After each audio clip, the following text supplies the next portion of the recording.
Bapak Ali Mahmudi MPD, yang kami hormati Bapak Ibu Guru serta staf tata usaha SMP Negeri 2 Lebak Siu.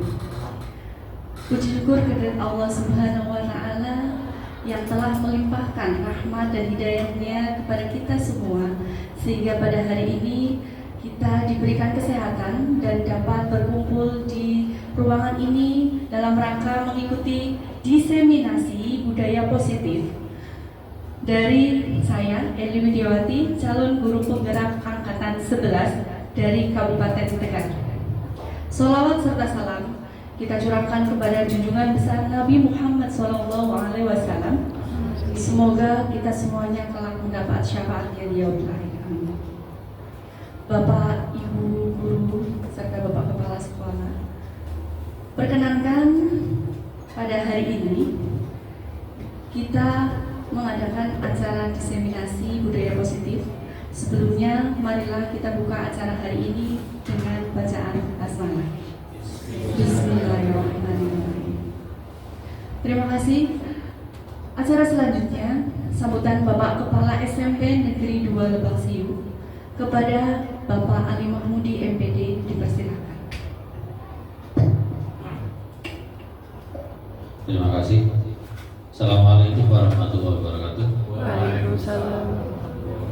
Bismillah, alhamdulillah, la haula wala quwwata illa billah, amma ba'd. Yang kami hormati calon guru penggerak Bu Eli Widiawati, yang saya hormati Bapak Ibu Guru SMP Negeri 2 Lebak Siu.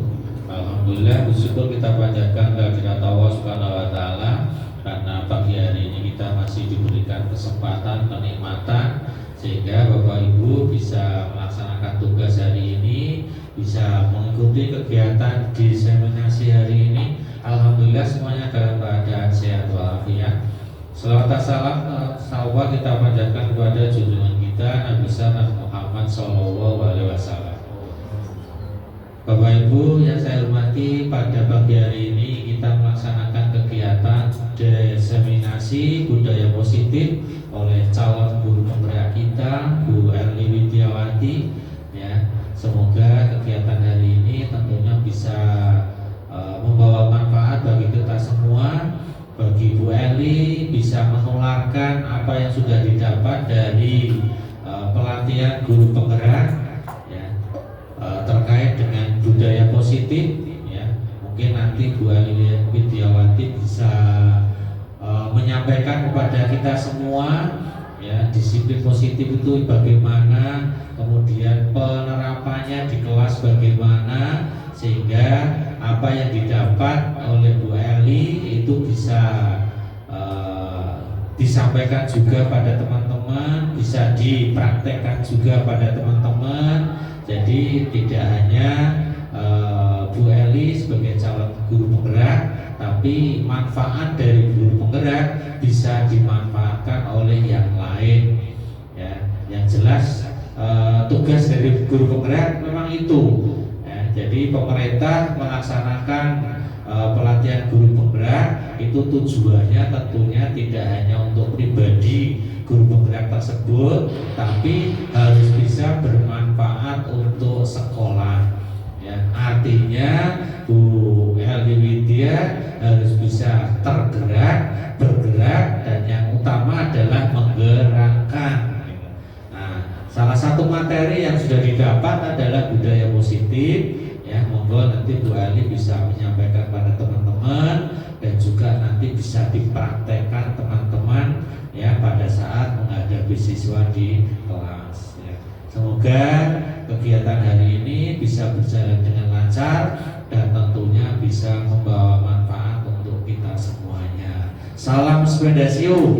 Siap, bisa, go. Terima kasih. Mohon maaf barangkali ada kekurangan. Saya Sunan Siap. Bila ada hidayah. Assalamualaikum warahmatullahi wabarakatuh.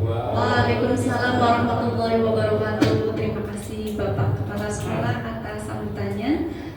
Sangat memberikan semangat luar biasa bagi saya. Terima kasih Bapak, motivator saya yang sangat luar biasa mendukung kegiatan guru penggerak angkatan 11 ini. Acara selanjutnya kita akan kegiatan diseminasi budaya positif. Jadi saya, Eli Widiawati, CGP Angkatan 11 Kabupaten Tegal dari SMP Negeri 2 Lebak Siu mendapatkan tugas untuk mendiseminasikan budaya positif yang sudah saya pelajari di modul 1.4.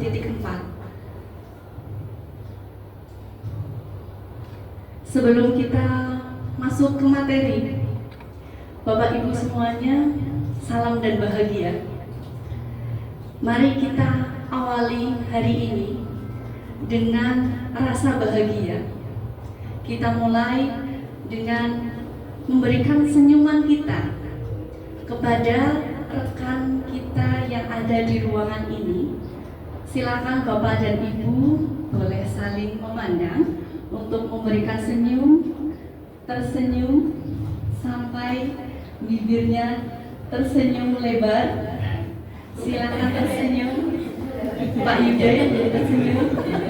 Siap, ya. Dengan tersenyumnya sudah sangat lebar sampai kita bisa tertawa. Insya Allah dengan senyum itu kita memulai hari ini dengan penuh semangat. Karena senyuman itu secara tidak langsung memberikan motivasi intrinsik dalam diri kita sebagai pendidik sebelum kita memulai aktivitas sehari-hari kita bersama peserta didik kita yang tercinta di SMP Negeri 2 Lebak Siu ini. Bapak Ibu, terima kasih atas senyum manisnya. Ini memberikan saya lebih bersemangat. Terima kasih Bapak Ibu sudah berkenan membersamai saya dalam diseminasi budaya positif ini. Dengan senyuman tadi, kita mulai untuk berdiskusi. Saya punya pertanyaan.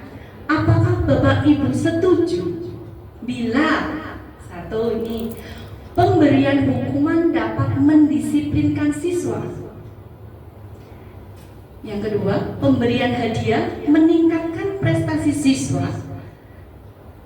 Kemudian yang ketiga, guru harus mampu memberikan solusi untuk setiap siswa yang bermasalah dan guru berperan sebagai teman bagi siswa. Satu persatu kita bahas bersama. Saya minta pendapat dari Bapak Ibu guru. Apakah Bapak Ibu setuju bila pemberian hukuman dapat mendisiplinkan siswa? Bagaimana Bapak Ibu? Setuju. Pemberian hukuman dapat mendisiplinkan siswa. Pasti disetujui Bapak Ibu. Yang lain bagaimana? Setuju kan? Apakah harus dengan hukuman? Tidak.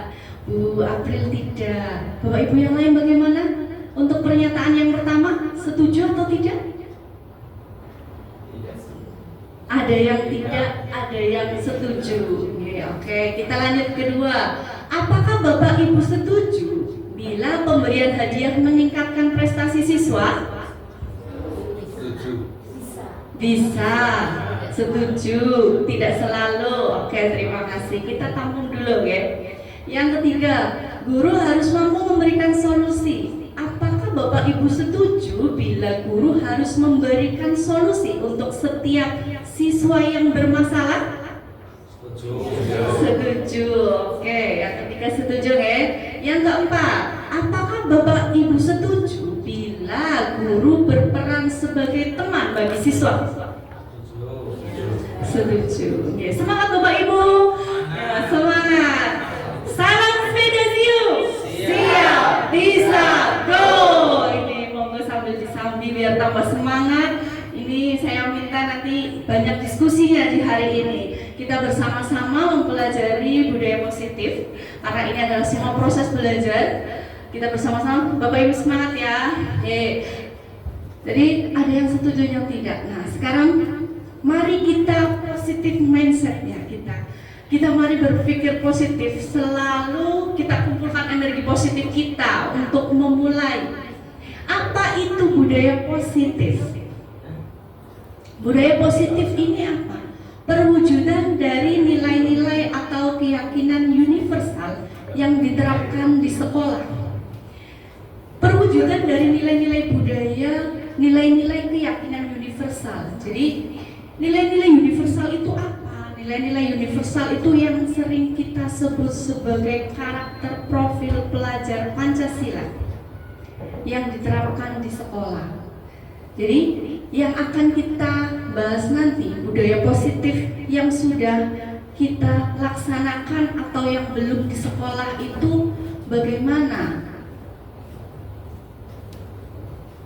Selanjutnya, konsep-konsep inti untuk menciptakan budaya positif. Jadi untuk menciptakan kondisi, menciptakan budaya positif, ini kita yang pertama harus bisa merubah paradigma belajar. Disiplin, motivasi perilaku manusia, kemudian keyakinan kelas atau sekolah, kebutuhan dasar manusia, posisi kontrol seorang guru, dan yang terakhir segitiga restitusi. Itu semua adalah konsep inti yang dapat menciptakan budaya positif di sekolah dapat terlaksana dengan baik. Yang pertama kita bahas perubahan paradigma belajar. Dalam membangun budaya positif di sekolah, sekolah ini dapat menyediakan lingkungan belajar yang positif, yang aman, nyaman, agar siswa itu bisa berpikir, bertindak, dan mencipta dengan merdeka. Jadi anak-anak itu di sini bisa merdeka, mengekspresikan dengan cara bernalar kritisnya. Mereka juga bisa mandiri dan bertanggung jawab atas ide atau pendapatnya yang sudah diutarakan. Disiplin sangat berkaitan dengan kontrol guru terhadap siswa. Jadi di sini peran guru sangat penting sekali sebagai pengontrol terhadap siswa. Ini yang perubahan paradigma belajar yang harus kita berubah, kita mulai tekankan. Kemudian sekarang ini Bapak Ibu, ada pernyataan lagi nih, silakan bisa disimak. Cobalah buka. Jadi ada genggaman tangan. Coba Anda itu menggenggam tangan. Anda dan teman Anda akan melakukan kegiatan cobalah buka. Anda adalah A. Tugas Anda adalah mengepalkan salah satu tangan Anda. Coba Anda bayangkan bahwa Anda itu menyimpan sesuatu yang sangat berharga di dalam kepala tangan Anda.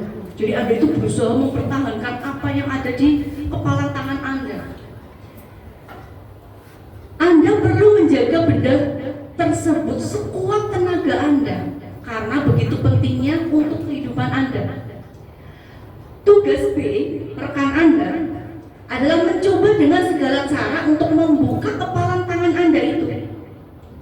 Teman Anda yang B boleh membujuk, menghardik, mengintimidasi, memarahi, menggoda, menggelitik, bahkan menawari Anda uang agar Anda bersedia membuka kepala tangan Anda.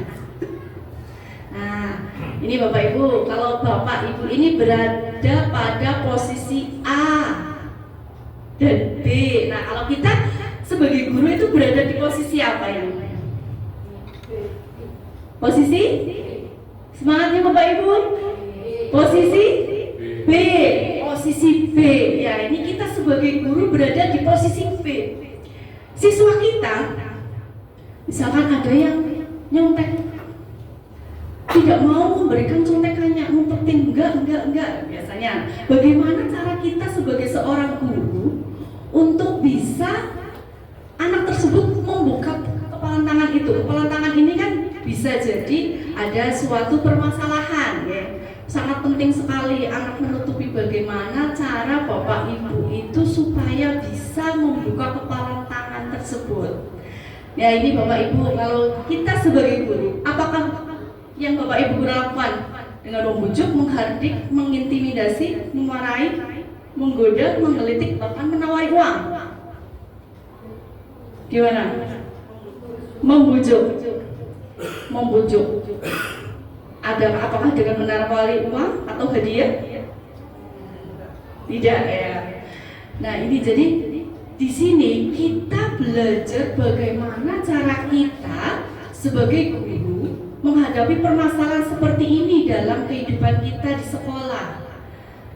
Anak-anak kita, peserta didik kita, sering sekali kita dengan tidak sabarnya ingin tahu kenapa sih permasalahan anak dengan cara tadi hukuman, memarahi, menghukum langsung ya. Jadi dari pernyataan ini kita bisa tahu, kita bisa mendapatkan pelajaran bahwa sesuatu yang sangat berharga itu yang ada di kepala tangan, pasti seseorang itu akan sangat mempertahankan dirinya. Bagaimana cara kita sebagai guru supaya bisa menumbuhkan motivasi intrinsik dalam diri siswa itu dengan kesadaran dirinya sendiri, mengungkapkan dan memperbaiki kesalahannya. Jadi dari budaya positif ini semoga tidak ada lagi yang namanya nanti memarahi, menghardik. Jadi dari pernyataan ini kita bisa mengambil banyak pelajaran, Bapak Ibu. Nah, sekarang lanjut perubahan paradigma teori kontrol atau ilusi kontrol. Nah, ini dari Dr. William Glasser. Ilusi guru mengontrol murid, ilusi bahwa semua penguatan positif, efektif dan bermanfaat. Ilusi bahwa kritik dan membuat orang merasa bersalah dapat menguatkan karakter. Dan yang ketiga, ilusi bahwa orang dewasa memiliki hak untuk memaksa. Nah, ini yang harus kita pelajari di sini, perubahan paradigma ini. Jadi kita mulai bahwa kita itu orang dewasa, kita kan lebih dewasa, lebih tahu pengalamannya dengan memaksa apakah benar. Nah, ini yang kita berubah. Nah, bagaimana seseorang bisa berubah dari paradigma stimulus respon kepada pendekatan teori kontrol? Stimulus respon ini contohnya, realitanya kebutuhan kita sama. Teori kontrolnya apa?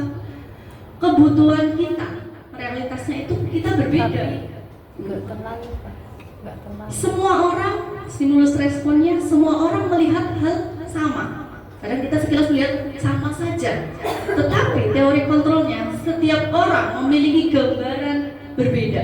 Di sini saja pasti Bapak Ibu guru itu dalam mengikuti kegiatan ini memiliki gambaran-gambaran yang berbeda, karena kita setiap orang memiliki perspektif pandangan berbeda, gambaran yang berbeda. Kita mencoba mengubah orang agar berpandangan sama dengan kita. Itu stimulus responnya. Teori kontrolnya bagaimana?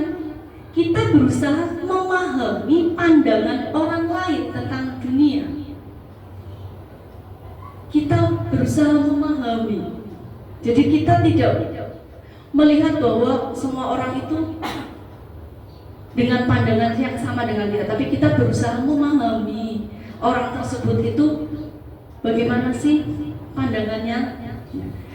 Kemudian stimulus respon yang selanjutnya, perilaku buruk dilihat sebagai suatu kesalahan. Yang benar ya, di sini teori kontrol yang sesuai, semua perilaku itu memiliki tujuan. Nah, kita sering sekali kalau kita tidak bisa mengontrol diri selalu menyalahkan anak. Nah, ini yang sebenarnya apa? Harusnya kita itu yang memiliki perilaku bagaimana sih? Apa sih ada tujuannya, apa sih anak tersebut melakukan seperti itu? Jadi kita berusaha di sini memahami apa yang terjadi pada anak itu. Kemudian orang lain bisa mengontrol saya, itu stimulus responnya. Teorinya apa? Hanya Anda yang bisa mengontrol diri Anda. Jadi kita sebagai guru, stimulus responnya bisa mengontrol anak-anak. Tetapi sebenarnya yang bisa mengontrol anak-anak itu ya diri anak itu sendiri. Tugas kita bagaimana memberi kesadaran anak supaya muncul motivasi intrinsik dalam diri anak itu sendiri untuk bisa mengontrol dirinya sendiri.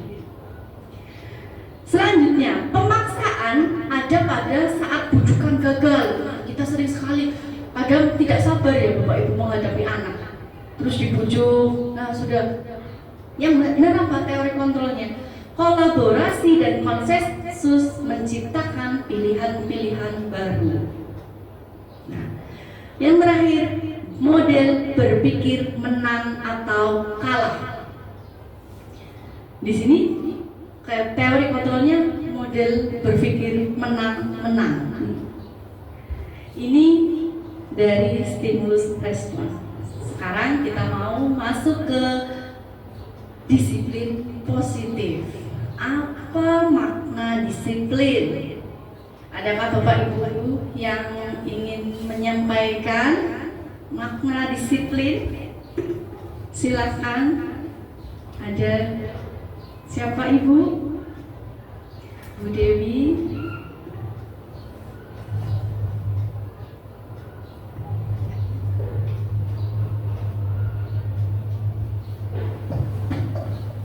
Terima kasih Bu Widya untuk waktu yang diberikan dan kesempatan yang diberikan.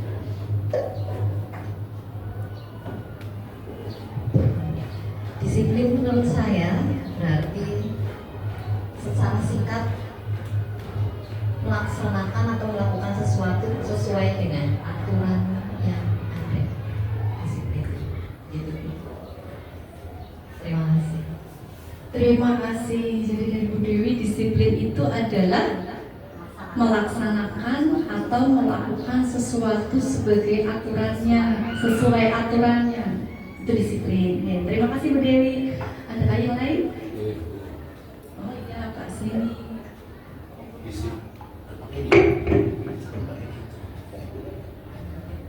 Terima kasih Pak Widya.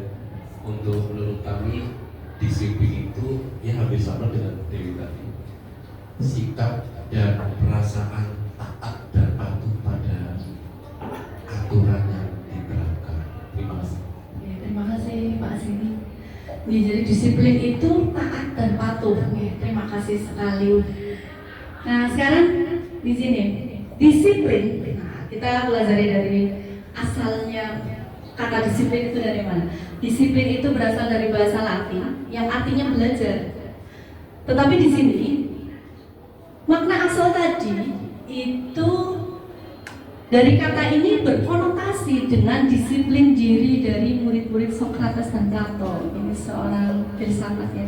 Kemudian disiplin diri ini membuat orang menggali potensinya menuju sebuah tujuan apa yang dia hargai. Namun dalam budaya kita, makna kata disiplin telah berubah menjadi sesuatu yang dilakukan pada orang lain untuk mendapatkan kepatuhan. Tadi dalam budaya kita yang namanya disiplin patuh, taat nih tadi ya sudah disampaikan Pak Siri dan Bu Dewi. Taat, patuh sesuai dengan aturannya. Nah dan ternyata ini sudah membudaya dalam budaya kita.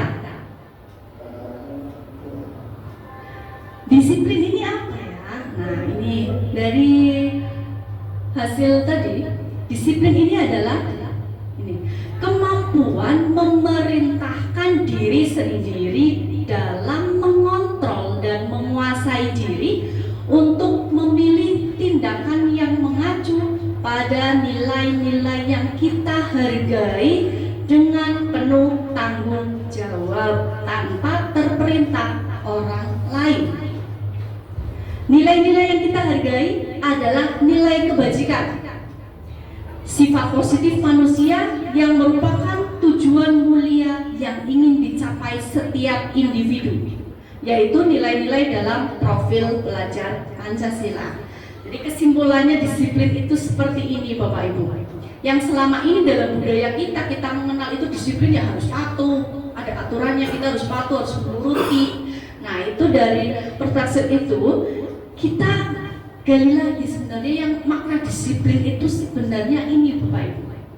Kemampuan memerintahkan diri sendiri dalam mengontrol dan menguasai diri untuk memilih tindakan yang mengacu pada nilai-nilai yang kita hargai. Jadi kalau disiplin kita harus benar-benar ada peraturan, kita harus patuh. Tapi kalau tidak ada dalam diri sendiri itu kesadaran ya akan terjadi bolak-balik kesalahan lagi, pengulangan kesalahan lagi. Besok hari ini misalkan anak-anak tidak pakai topi, minggu depannya lagi anak-anak bisa lupa lagi karena belum muncul dari kesadaran diri sendiri. Nah, ini nilai-nilainya apa? Nilai-nilai kebajikan itu yang sering kita sebut dengan profil pelajar Pancasila. Jadi tujuannya apa? Tujuan kita ya itu menggali, membimbing anak supaya karakter profil pelajar Pancasila itu benar-benar mengena, benar-benar bisa dilaksanakan anak-anak itu bisa mewujudkan profil itu. Nih, sudah mulai punya gambaran nih Bapak Ibu tentang disiplin. Jadi yang selama ini kita budaya kita itu tadi harus patuh, ternyata apa? Sebenarnya semua itu harus ada dalam diri kita sendiri.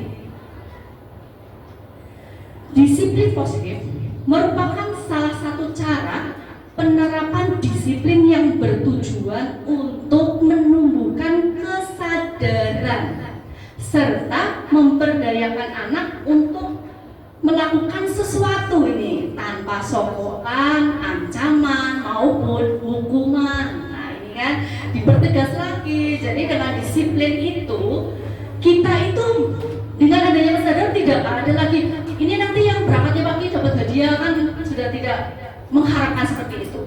Dan dengan adanya penerapan ini, disiplin ini dapat menumbuhkan kesadaran tersebut, insya Allah semua budaya positif kita bisa dilaksanakan dengan baik. Disiplin bisa berjalan dengan baik tanpa Bapak Ibu harus nguprak-nguprak terus seperti Pak Yuda ini guru BK ya. Pak Yuda ini nanti akan ringan sekali kerjanya kalau semua siswa kita sudah mulai mempunyai rasa disiplin seperti ini. Kita tinggal tersenyum melihat nyawang ya, dengan enak sekali karena semua bisa berjalan dengan sesuai tujuan. Nah, sekarang kita bahas tadi nilai-nilai kebajikan seperti apa. Nilai-nilai kebajikannya ini adalah yang sering kita sebut dengan profil pelajar Pancasila. Bapak Ibu masih hafal ya lagu profil pelajar Pancasila? Masih. Oke. Bagaimana kalau saya minta untuk menyanyikan bersama-sama? Berdiri, monggo Bapak Ibu dipersilakan. Karena kalau dinyanyikan itu biasanya kita akan lebih mudah ingat nih daripada menghafal secara urutannya. Siap ya Bapak Ibu? Musiknya nggak ada ini Mas ya. Nih, 1, 2, 3. Belajar Pancasila, beriman dan bertakwa pada Tuhan Yang Esa dan berakhlak mulia, berkebinekaan global, gotong royong mandiri, kreatif dan bernalar kritis. Belajar Pancasila, beriman dan bertakwa pada Tuhan Yang Esa dan berakhlak mulia, berkebinekaan global, gotong royong mandiri, kreatif dan bernalar kritis. Oke, terima kasih. Luar biasa Bapak Ibu guru sepeda yang hebat sekali. Ya, jadi dari profil pelajar Pancasila ini, nah, dengan nyanyian tadi insya Allah kita akan selalu ingat seperti apa ya. Berarti kita pada saat menemui anak, ingat kita beriman dan bertakwa pada Tuhan Yang Maha Esa dan berakhlak mulia, ini panjang sekali. Jadi kita tidak hanya beriman saja, bagaimana sih siswa itu bisa menerapkannya, bagaimana sholatnya, doa, terutama ini yang paling sering sudah kita lakukan, berdoa sebelum dan sesudah mulai pembelajaran. Berakhlak mulia ini Bapak Ibu PR kita juga ya, jadi beriman dan bertakwa kepada Tuhan Yang Maha Esa. Berakhlak mulianya, berakhlak mulia itu tidak hanya dengan sesama manusia, tidak hanya dengan Bapak Ibu guru, tetapi dengan lingkungan juga ini.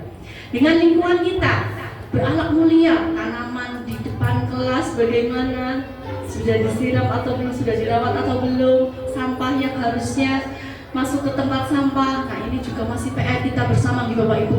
Jadi beriman dan bertakwa dan berakhlak mulia. Berakhlak mulianya itu sekali lagi tidak hanya dengan manusia saja, dengan Bapak Ibu guru dan sesama teman saja, tetapi bisa dengan lingkungan, bisa dengan apa yang ada di sekitar kita. Kita mempunyai akhlak mulia. Kemudian berkebinekaan global, berkebinekaan global. Bagaimana anak-anak dan kita semua Bapak Ibu guru juga tidak membeda-bedakan entah itu dari daerah mana dan bagaimana, itu kita menganggap semuanya sama dengan adil. Gotong royong. Nah, ini gotong royong sangat diperlukan sekali setiap kita melaksanakan kegiatan apa saja. Untuk acara hari ini juga saya mengapresiasi sekali, mengucapkan terima kasih sekali Bapak Ibu sudah berkenan membersamai. Ini adalah salah satu contoh dari gotong royong yang Bapak Ibu sudah teladani, bisa diterapkan di anak, bisa memberikan contoh yang baik untuk anak-anak kita. Kreatif, nah, kreatif, mandiri, bernalar kritis, dan tadi sudah ya, mandiri, berkebinekaan global, bernalar kritis. Nah, ini profil pelajar Pancasila yang akan kita satu persatu mulai bangkitkan gerakan di siswa, ya, dalam diri siswa ini. PR-nya kita ini, karakternya seperti ini, profil pelajar Pancasila dari 6 dimensi. Untuk menumbuhkan nilai-nilai universal tadi, ini ada motivasi perilaku manusia. Motivasi ini ada yang berasal dari luar atau eksternal, dan ada yang dari diri kita sendiri atau internal. Yang dari luar, motivasinya menghindari ketidaknyamanan atau hukuman, takut dihukum. Nanti kalau saya ikut upacara nanti dihukum. Nah, itu jadi itu motivasi eksternal. Yang kedua, mendapat imbalan atau penghargaan. Nah, misalkan aku kudu nih, aku harus rajin belajar nih biar dapat hadiah, biar dapat dikasih piala misalkan. Itu kalau masih punya motivasi yang seperti itu, berarti itu juga masih eksternal, walaupun itu ada baiknya juga ya Bapak Ibu memotivasi anak untuk mau berkompetisi, tapi itu ternyata masih eksternal, jadi tidak bisa berkesinambungan ya, jadi hanya mengharapkan saja. Yang ketiga ini, menghargai diri dan menjadi orang yang mereka inginkan. Nah, kalau ini sudah dari aku belajar rajin itu supaya apa ya, supaya saya itu nanti kedepannya bagaimana. Kalau anak sudah mulai muncul rasa seperti itu, oh berarti saya harus rajin belajar ini, berarti saya harus rajin berangkat sekolah, mengikuti pelajaran dengan baik. Kalau anak sudah kesadaran seperti itu, itulah berarti motivasinya sudah dari dalam dirinya atau internal, dan ini merupakan tujuan disiplin positif. Ya. Nah, sekarang apa sih perbedaannya hukuman, konsekuensi, dan restitusi? Mohon maaf mungkin kurang jelas karena banyak sekali contohnya. Ini saya berikan contoh identitas gagal dan identitas sukses. Identitas gagal, ini kalau hukuman itu identitasnya gagal. Identitas suksesnya apa? Bisa dari disiplin dengan tadi konsekuensi dan restitusi. Jadi kalau hukuman itu ini masuknya identitas gagal. Contoh salah satunya, sesuatu yang menyakitkan harus terjadi. Kalau hukuman itu sesuatu yang menyakitkan harus terjadi. Pasti kalau dihukum rasanya sakit ya Bapak Ibu. Hukuman ini tidak nyaman untuk murid untuk jangka waktu panjang. Jadi kalau hukuman itu tidak nyaman bagi murid-murid, merasa tersiksa ya. Kita juga kalau dihukum nggak nyaman ya Bapak Ibu. Kemudian korban, anak itu menjadi korban ketidakadilan, dan murid pun akan tersakiti itu jika hukuman. Konsekuensinya apa? Sesuatu harus terjadi. Restitusinya apa? Kalau sesuatu yang menyakitkan harus terjadi, konsekuensinya sesuatu itu harus terjadi. Restitusi merupakan pilihan. Kemudian tadi tidak nyaman untuk murid, anak untuk jangka panjang itu konsekuensinya tidak nyaman untuk murid dalam jangka waktu pendek. Kalau konsekuensi kan seperti apa Bu? Sebuah konsekuensi apa? Ini bukan bahasa Indonesia, nama lainnya. Nah, kalau konsekuensi itu jangka pendek, tapi kalau restitusi itu menguatkan untuk murid dalam jangka panjang. Jadi tolak belakang sekali dengan yang tadi hukuman. Kemudian kalau hukuman anak itu menjadi korban, kalau konsekuensi itu korban bisa diabaikan, sedangkan restitusinya korban mendapat ganti. Ini masih banyak pernyataan hukuman. Nah, contoh lagi pernyataan negatif. Kalau hukuman kan relatif semuanya negatif ya. Konsekuensi itu netral dan restitusi itu positif. Nah, ini yang perbedaan sangat tipisnya antara restitusi dengan konsekuensi. Kadang kita memberikan sesuatu kepada anak ada konsekuensinya gitu ya. Nah, ini dengan cara restitusi itu yang nilainya positif. Kalau hukuman itu negatif, contoh kalimatnya ini. Awas kalau dilakukan lagi ya. Nah, itu contoh hukuman. Netralnya apa? Lakukan apa yang saya katakan. Positifnya apa? Restitusinya. Apakah hal yang sesungguhnya ingin kamu lakukan? Nah, kalau hukuman, awas ya. Nah, biasanya ini kalau hukuman itu ekspresi kita juga keluar. Awas ya, jangan dilakukan lagi. Misalkan seperti itu. Itu walaupun kita tidak menghukum fisik, dengan kata-kata saja itu sudah termasuk hukuman, Bapak Ibu. Jadi ekspresi kita kadang nada tinggi saja itu sudah termasuk hukuman. Jadi di sini untuk restitusi itu ada dari ekspresinya Bapak Ibu guru, bagaimana, apa yang dilihat, apa yang didengar, dan apa yang dilakukan. Nah itu. Kemudian netralnya, lakukan apa yang saya katakan ya. Untuk restitusi biasanya nadanya lebih rendah daripada nada hukuman tadi. Lakukan apa yang saya katakan ya. Untuk yang positifnya, apakah hal yang sesungguhnya ingin kamu lakukan? Jadi kita restitusi itu mengajak anak itu menumbuhkan sendiri, kita menggali lagi apa sih yang bisa kamu lakukan ya. Ini contoh salah satu. Negatif lainnya, awas kalau dilakukan lagi ya, nanti awas kamu. Nah, itu tadi ya, awas ya, besok kalau gitu. Besok misalkan anak terlambat masuk kelas, kamu kenapa terlambat? Nah, biasanya ekspresi kita kan langsung tinggi ya Bapak Ibu. Kenapa kamu terlambat? Dari mana? Awas ya, besok kalau kamu lakukan lagi itu spontan kita seperti itu Bapak Ibu. Tapi yang baiknya apa? Ya kata kita tadi manusiawi ya, bisa terlambat. Itu dengan ekspresi seperti itu sih sudah memberikan hukuman ke anak. Jadi selama ini kita memaknai yang namanya hukuman pasti berhubungan dengan fisik. Tapi ternyata dengan ekspresi kita, dengan nada suara kita yang seperti itu, lisan kita itu saja sudah hukuman termasuknya. Termasuk saya yang nggak pernah fisik ya.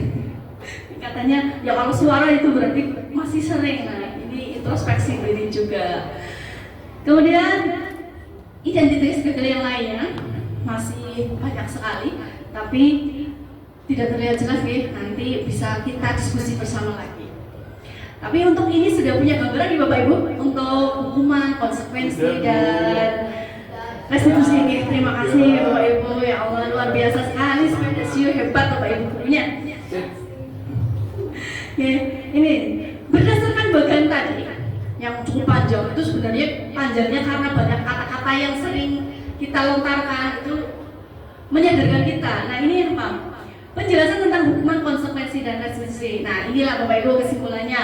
Hukuman itu apa sih? Hukuman itu tidak terencana, bersifat satu arah, bisa berupa hukuman fisik, psikis, atau kata-kata kasar.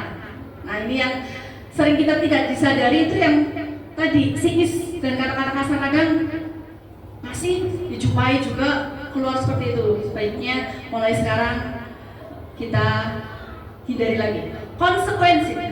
Konsekuensi ini bersifat terencana, sudah disepakati, kita melakukan kesepakatan atau yang sering kita sepakat, kamu mau apa gitu ya. Bentuk-bentuk konsekuensi dibuat oleh pihak guru atau sekolah. Sedangkan restitusi, nah inilah yang akan nanti kita pelajari. Ini adalah proses menciptakan kondisi bagi murid untuk memperbaiki kesalahan mereka, sehingga mereka bisa kembali pada kelompok mereka dengan dengan karakter yang lebih kuat.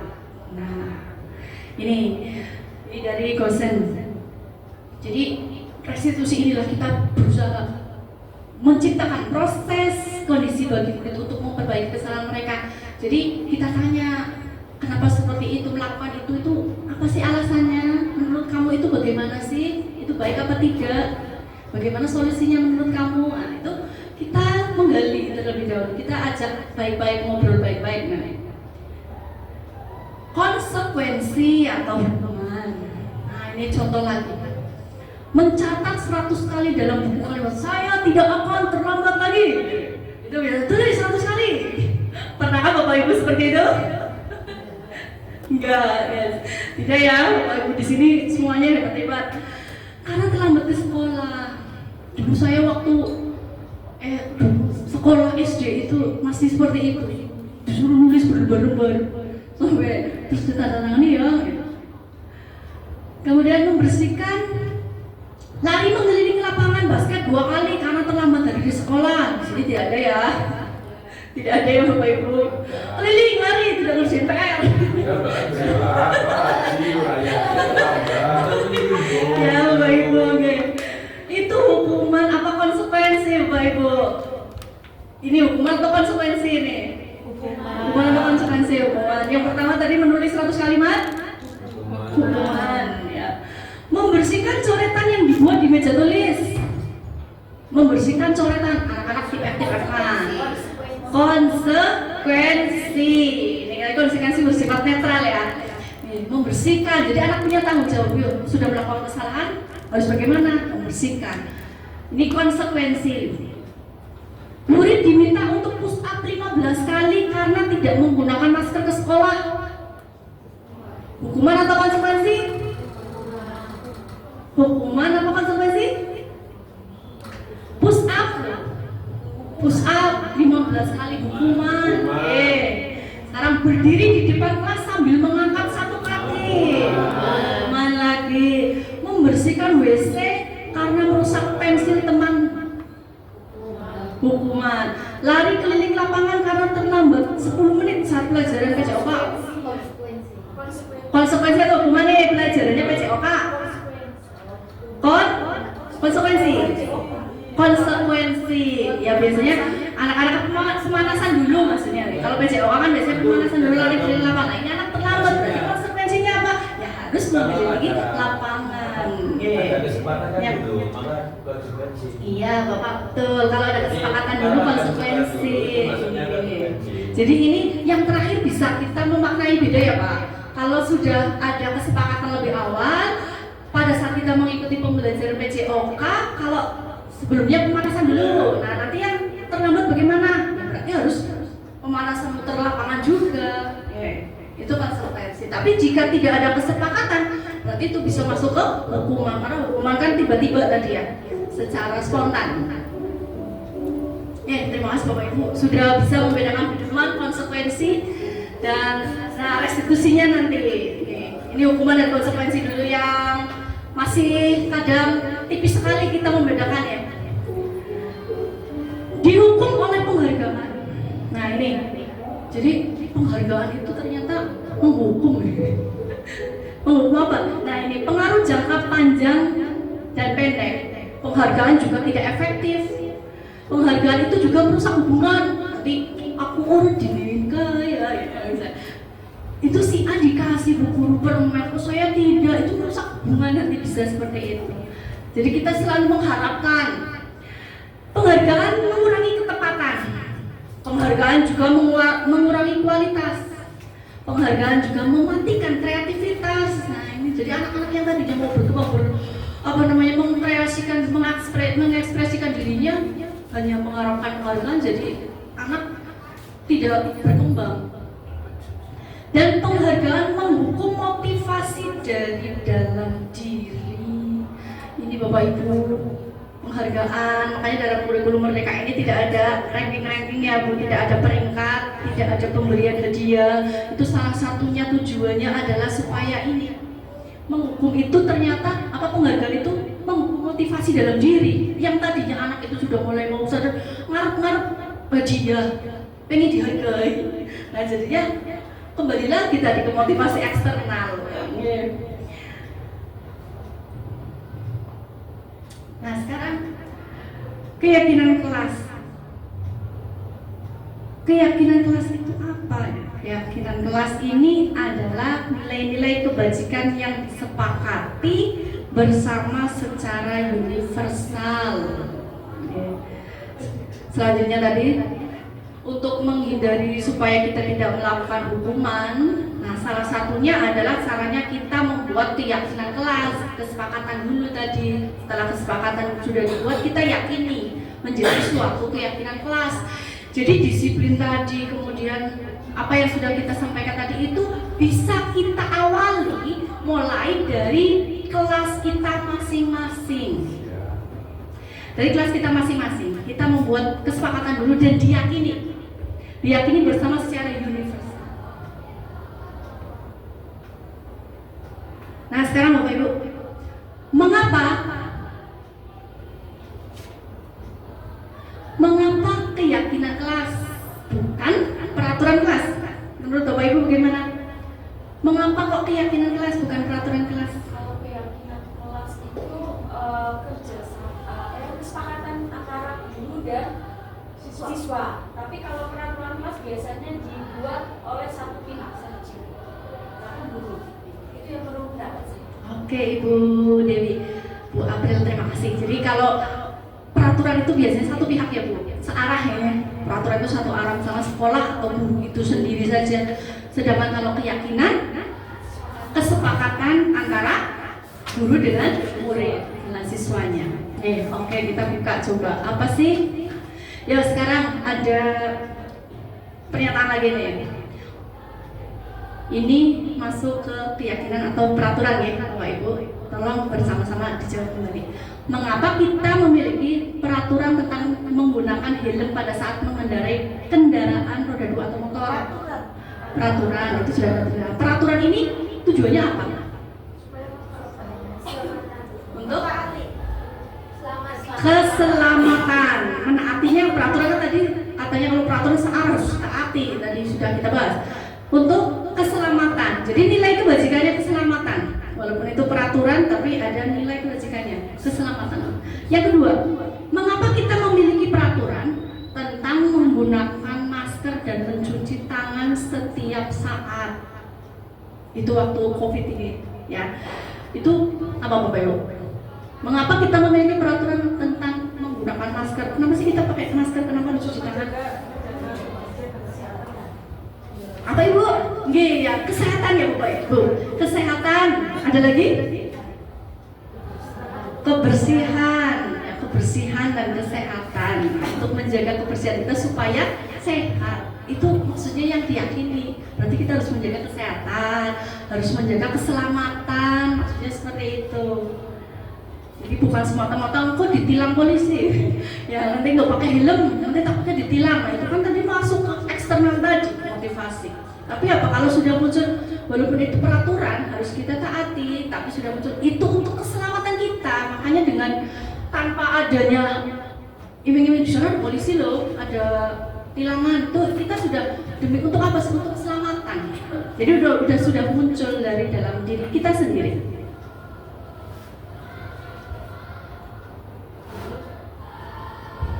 Nah, nih keyakinan kelas dibuat berdasarkan kesepakatan antara guru dan siswa dan bersifat universal tadi yang sudah disampaikan Bu April. Ya.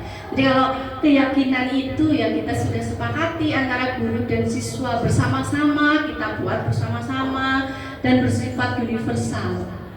Sedangkan peraturan itu biasanya dibuat oleh guru atau sekolah itu sendiri dan bersifat satu arah. Ini sudah tepat sekali yang disampaikan Bu April.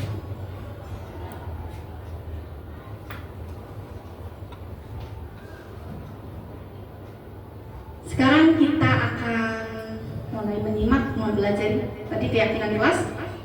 Bapak Ibu guru juga sudah menerapkan itu di kelasnya masing-masing. Saya lihat di kelas-kelas itu sudah banyak terpikir keyakinan kelas. Tapi mari kita kaji bersama keyakinan kelas. Itu pembentukannya, prosedurnya yang tepat itu seperti apa? Pembentukan prosedur pembentukan keyakinan sekolah atau kelas. Ini yang pertama, silakan warga sekolah atau siswa untuk mencurahkan ide tentang peraturan yang akan disepakati. Bapak Ibu, pastinya awalnya mulai yuk ada peraturan sekolah apa sih gitu ya. Peraturan sekolah apa yang harus anak-anak mencurahkan ide, menyampaikan ide-idenya, pendapatnya. Pastikan setiap anak berbeda. Kita bisa bersifat terbuka, jadi tidak hanya 1-2 anak saja, tapi memberi kesempatan kepada semua siswa untuk mencurahkan idenya. Yang kedua, mencatat semua masukan dan ganti kalimat negatif menjadi positif. Kadang anak kan karena mencurahkan ide aja, misalkan apa Bapak Ibu? Jangan, bisa pakai mic-nya Bu. Misalkan ini kelas, nih saya misalkan dulunya ya. Ayo anak-anak, kita kan sekolah punya aturan. Coba apa yang akan kita sepakati ini? Coba Bu Dewi. Iya, kalimat negatifnya. Oke, bagus Ibu, terima kasih Bu, cerdas. Ya, tidak datang terlambat. Nah itu kan semua anak-anak mencurahkan ide. Barangkali Bapak Ibu khawatir anak tidak berani untuk mengungkapkan, bisa Bapak Ibu berikan kertas warna-warni yang menarik.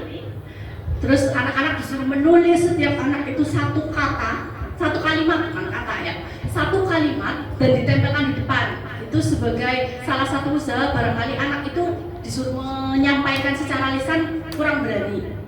Jadi semua pendapat anak bisa ditampung. Kita tempel dulu misalkan di papan tulis, kemudian kita bacakan contoh 1 tadi, tidak datang terlambat. Itu kan kalimat negatif. Nah, kalimat negatif diganti menjadi positif. Jadi datang tepat waktu.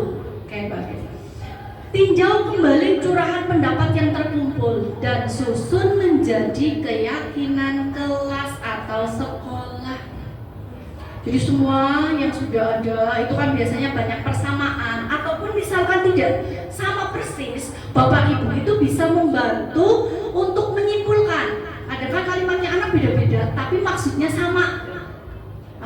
Misalkan buang sampah, misalkan tidak membuang sampah di kelas, misalkan ada yang membuang sampah di tempatnya, misalkan lagi ada yang kalau habis makan sampahnya dibuang. Gitu kan, kalimat anak beda-beda karena itu kita memberikan kebebasan anak untuk mengekspresikan pendapatnya. Itu kita bisa simpulkan dari ketiga ini, ya kan berarti apa yang benar ya, apa yang tepat ya. Itu kita bisa mengarahkan seperti itu. Kemudian tinjau ulang keyakinan kelas yang sudah tersusun 3-7 keyakinan. Kita itu juga di sini kan mengarahkan anak tersebut. Yang selanjutnya meninjau dan menyetujui dengan menandatanganinya keyakinan kelas dan ditempel di dinding kelas. Jadi sebenarnya kemarin ada pertanyaan, apa sih bedanya kesepakatan kelas dan keyakinan gitu ya? Iya Bapak Ibu. Menurut Bapak Ibu sama atau beda? Adakah sama atau perbedaan? Apakah sama? Kesepakatan kan ada, saya lihat ada yang di kelas yang kesepakatan kelas, ada yang keyakinan kelas. Bagaimana menurut Bapak Ibu? Kesepakatan kelas atau keyakinan kelas?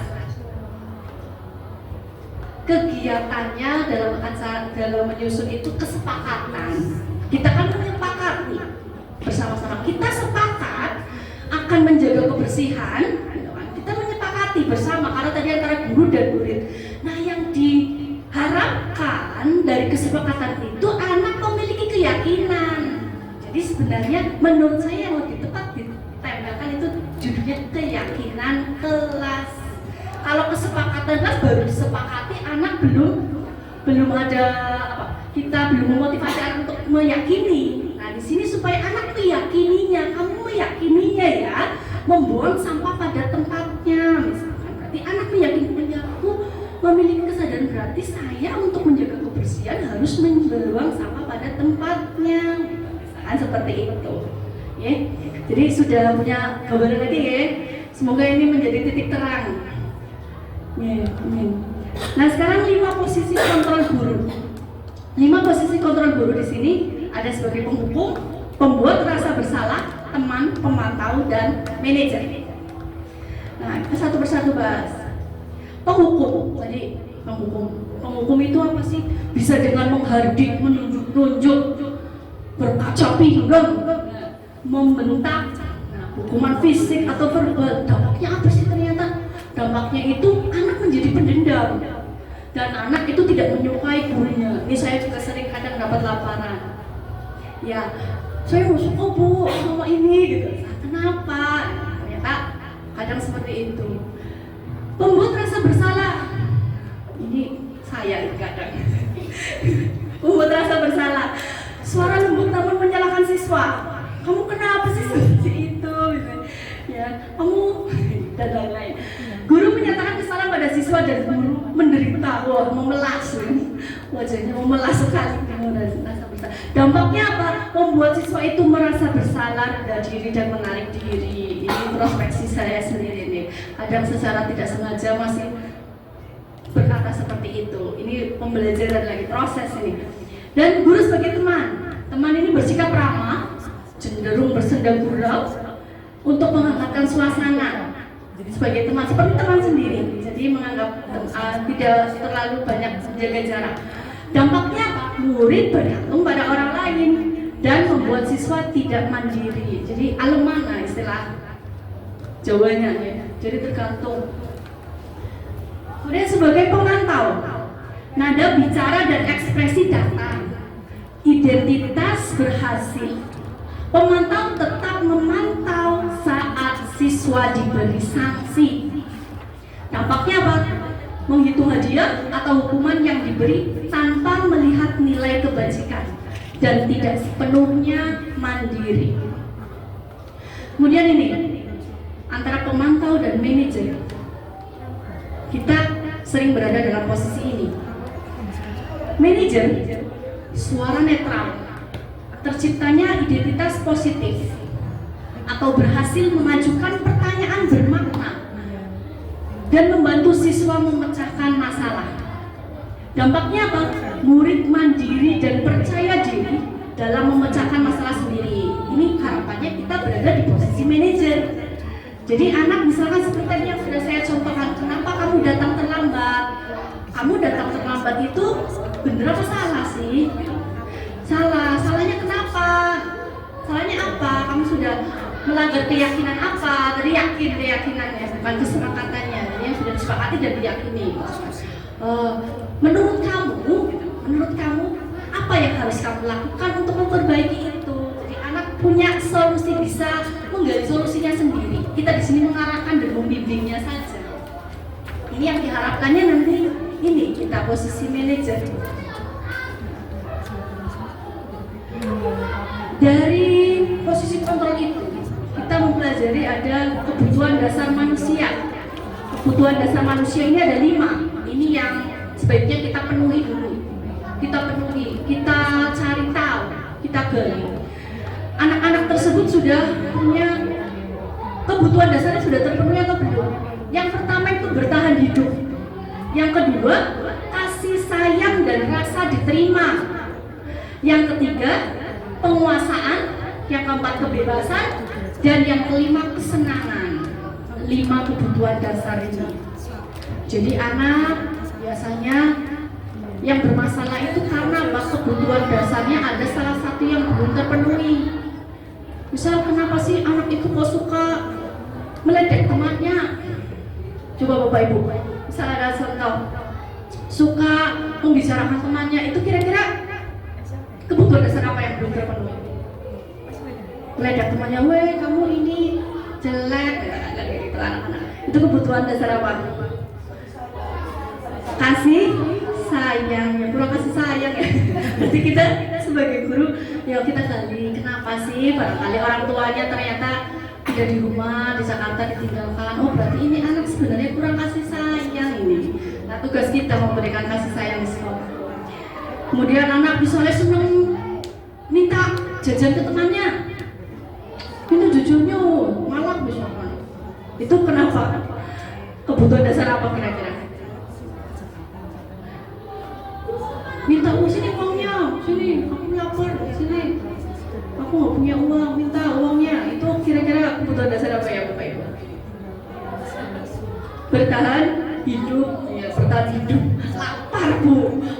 Murid saya itu bukan jam terakhir, kamu kenapa? Lapar Bu, lapar. Nah, ya salah satunya itu bertahan hidup karena supaya bisa kuat Bu nanti sampai jam terakhir, saya butuh makan katanya gitu. Nah ini, coba ya Bapak Ibu, ini kebutuhan dasar apa? Aku senang main kejar-kejaran dengan ibu guru, seru. Nah, itu apa Bu? Kesenangan, ye. Ibu kejar aku, karena ibu guru sayang aku. Itu apa Bu? Kasih sayang ya, ini manja banget ya ini. Yang ketiga, aku hebat kan? Bisa bikin ibu guru kejar aku. Ibu aku hebat kan? Penguasaan. Yang keempat, aku bosan belajar mewarnai terus di dalam kelas. Kebebasan, ya alhamdulillah sudah bisa membedakan ya, Ibu, kebutuhan dasar apa. Nah ini yang sering kita jumpai dalam kehidupan kita di kelas, di sekolah. Anak-anak itu banyak sekali kejadian-kejadian karena apa? Ya salah satunya tadi kebutuhan dasarnya belum terpenuhi. Nah tugas kita di sini memenuhi kebutuhan dasar yang anak-anak belum temui itu supaya mulai muncul motivasi intrinsik tersebut. Sekarang kita masuk ke segitiga restitusi. Dari tadi kita sudah tahu kebutuhan dasar apa yang belum terpenuhi, bagaimana sih caranya. Nah, yang tadi kan belum kita bahas nih. Sampai segitiga restitusi ini apa? Proses menciptakan kondisi murid untuk memperbaiki kesalahan mereka sehingga mereka bisa kembali pada kelompok mereka dengan karakter yang lebih kuat. Melalui restitusi, guru dapat membantu murid menjadi lebih memiliki tujuan, disiplin positif, serta memulihkan dirinya setelah berbuat salah. Ini harapannya mulia sekali ya Bapak Ibu.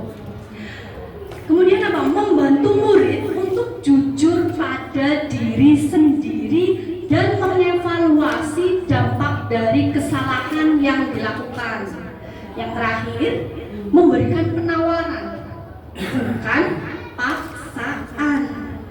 Jadi ini itu kalau bahasa Jawanya apa? Sama-sama legowo, sama-sama kita sama-sama menerima, tidak ada kekerasan. Kalau kita ngobrol ya kita gali dengan dari hati ke hati. Ya. Nah segitiga restitusi ini ada 3 tindakan. Yang pertama ini contohnya validasi, menstabilkan identitas. Ini contohnya setiap orang pasti pernah melakukan kesalahan.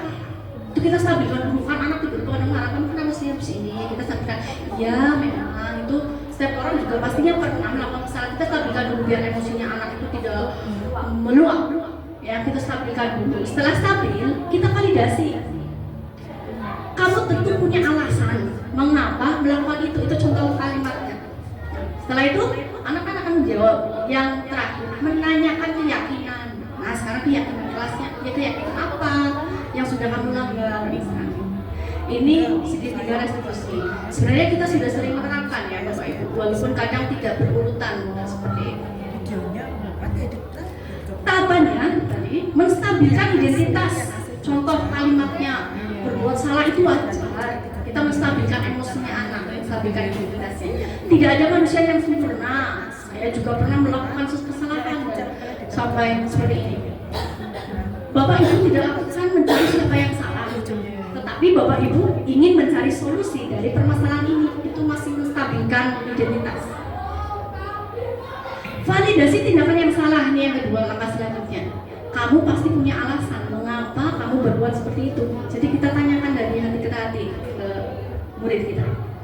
Kamu patut bangga pada diri kamu sendiri karena kamu telah melindungi sesuatu yang penting buat kamu. Artinya maksudnya kamu tidak berbuat yang sejauh itu, hanya seperti itu saja. Ya.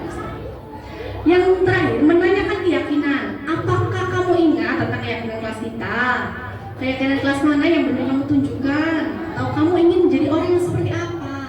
Nah, itu tadi. Ya, kamu ingin menjadi seorang seperti apa sih sebenarnya? itu kita menanyakan keyakinan.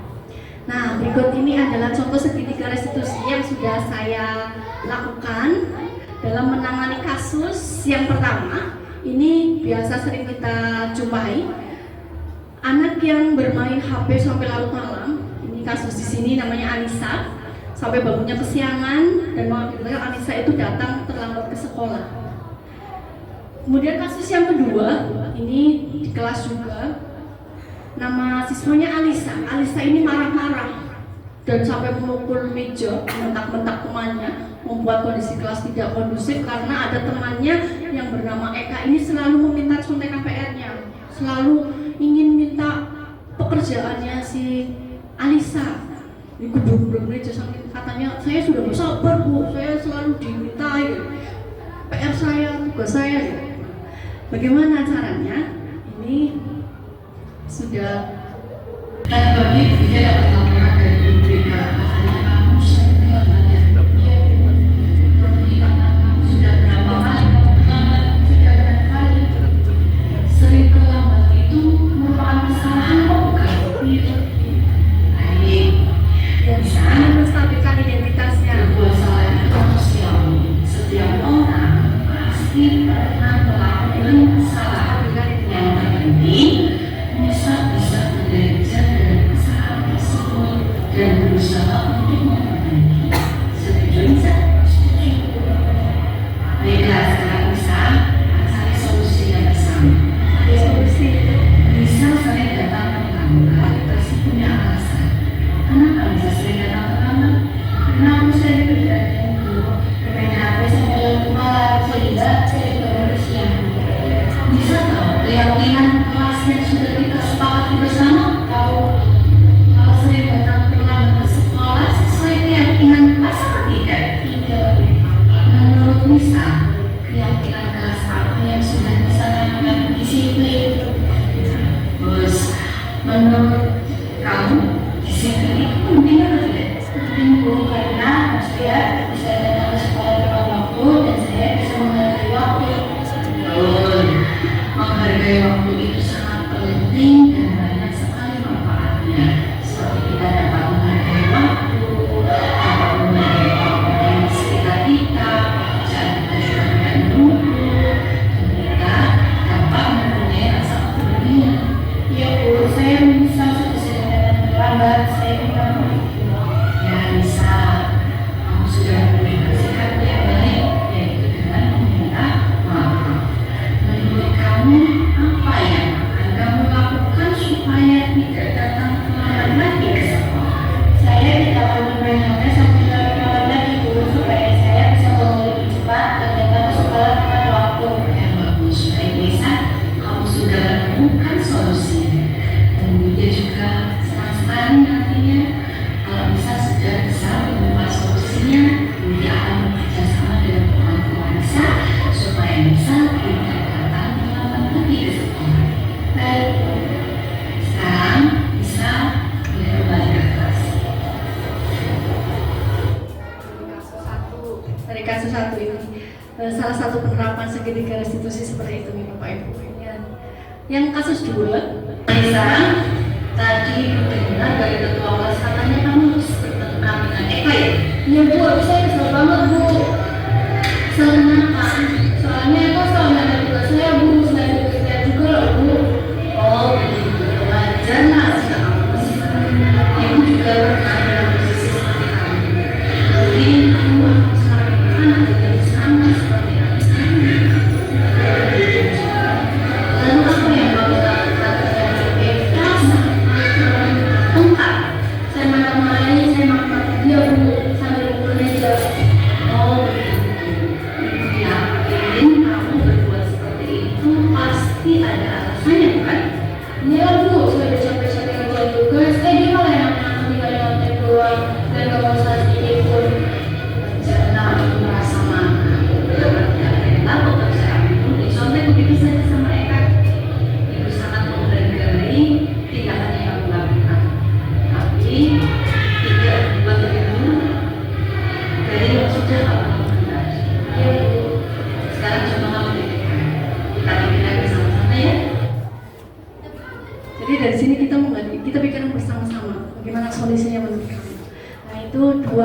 khusus dari segitiga restitusi.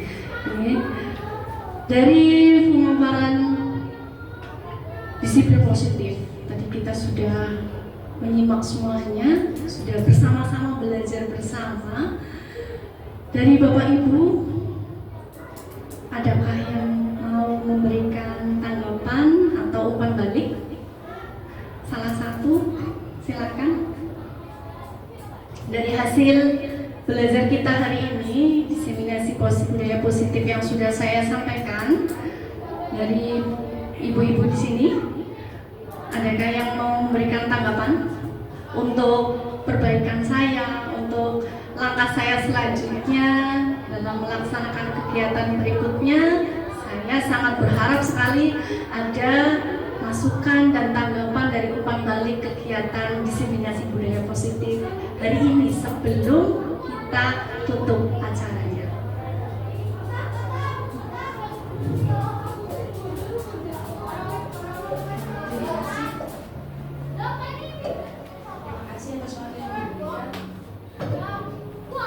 Terima kasih atas waktu yang diberikan.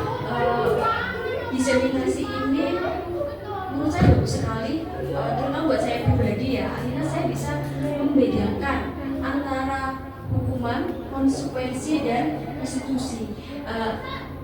Ternyata selama ini saya kok lebih ke banyak hukuman ya, walaupun nggak secara fisik ya, secara verbal seperti itu. Jadi dari diseminasi ini saya tahu bahwa saya akan melakukan apa ke depannya. Ternyata selama ini yang sering saya lakukan itu tidak tepat, karena itu adalah hukuman dan tidak bisa menggali motivasi siswa secara untuk disiplin positif itu. Terus dari situ juga dari sini diseminasi ini saya juga bisa tahu cara-cara atau hal-hal apa yang akan saya lakukan ke depannya ketika menemukan siswa melanggar aturan atau tidak sesuai dengan apa yang disepakati atau menurut saya menyalahi norma-norma atau peraturan yang ada. Terima kasih Bu Widya, ini mencerahkan saya sekali untuk proses belajar mengajar saya. Terima kasih. Ya, terima kasih Bu April, sangat mengapresiasi sekali dan saya juga sangat berterima kasih.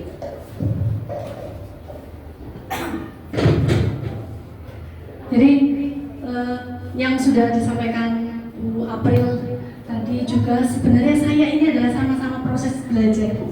Dengan penyampaian materi seperti ini juga saya introspeksi diri apa yang harus saya lakukan ke depannya. Jadi terima kasih Bu April atas penyampaian tanggapan dan umpan baliknya, dan Bapak Ibu semuanya yang sudah hadir membersamai proses belajar saya dengan sangat mengapresiasi sekali dari dalam hati saya sendiri, mengucapkan terima kasih yang sebanyak-banyaknya. Semoga ini bermanfaat untuk diri saya sendiri dan Bapak Ibu semuanya. Semoga ini membawa kemajuan yang lebih baik untuk sekolah kita.